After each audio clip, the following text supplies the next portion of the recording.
జొన్న దోశ కోసం 2 గ్లాసులు తెల్ల జొన్నలు, సెకండ్ గ్లాస్. ఇప్పుడు వీటిని శుభ్రంగా కడిగి నానబెట్టుకోవాలి.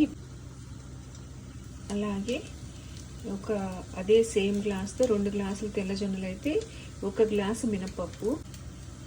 వీటిని శుభ్రంగా కడిగి నానబెట్టుకోవాలి ఒక 8 గంటల పాటు. ఇలా శుభ్రంగా కడిగి మినపప్పు, అలాగే తెల్ల జొన్నలు, 2 గ్లాసులు తెల్ల జొన్నలు, 1 గ్లాసు మినపప్పు. మీకు కావాలంటే కొంచెం రైస్ కూడా యాడ్ చేసుకోవచ్చు, ఒక హాఫ్ గ్లాస్ అంతా, లేదా హాఫ్ గ్లాస్ కంటే తక్కువ కూడా యాడ్ చేసుకోవచ్చు. నేనైతే రైస్ యాడ్ చేయడం లేదండి. ఇలా నైట్ అంతా నానబెట్టి ఉంచుకోవాలి. 8 అవర్స్ నానినటువంటి జొన్నలు, 1 గ్లాసు మినపప్పు, 2 గ్లాసుల జొన్నల్ని ఇలా ఇప్పుడు శుభ్రంగా కడిగి మిక్సీ పట్టుకోవాలి మెత్తగా.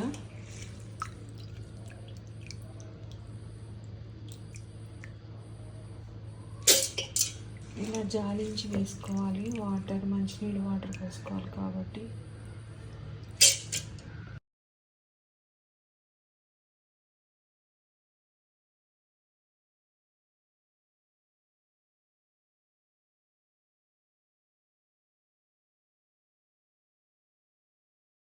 కొంచెం సాల్ట్ కలుపుకొని తగినంత ఇప్పుడు దోశలాగా వేసుకోవడమేను.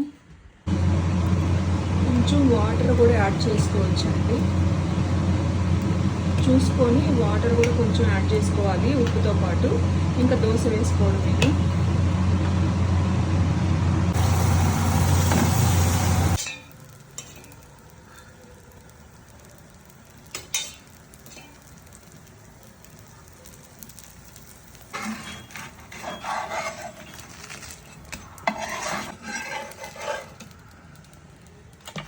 టేస్టీగా ఉండే జొన్న dosa ready.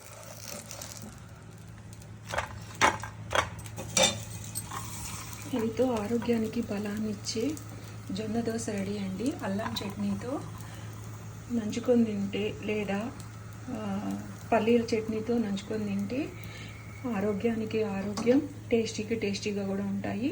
Please subscribe my channel అండి.